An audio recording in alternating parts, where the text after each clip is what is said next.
ఏ వ్యక్తినైనా సిలువ వేస్తే ఖచ్చితంగా 18 గంటలు బ్రతుకుతారంట. ఏ వ్యక్తినైనా సరే సిలువ వేస్తే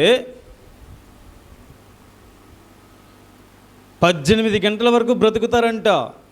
కానీ యేసు ప్రభు వారు మాత్రం సిలువ వేసిన 3 గంటల్లోపే మరణించాడు. రోమన్ సైనికులు ఆయన్ని పక్కలో పొడిచారు కదా, ఊరకనే పొడవలా. ఎందుకు పొడిచారో తెలుసా? నిజంగానే ఈయన చనిపోయాడా? ఎందుకంటే మనము సిలువ వేసిన 18 గంటల తర్వాత కదా మనుషులందరూ చనిపోతుంది. కానీ యేసు ప్రభు వారు 3 గంటల్లోనే చనిపోయాడా? ఎందుకు చనిపోయాడైనా?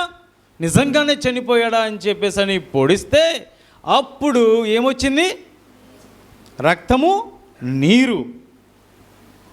అరే నీరెందుకు బయటకు వచ్చింది అని చెప్పేసానంటే ఒక డాక్టర్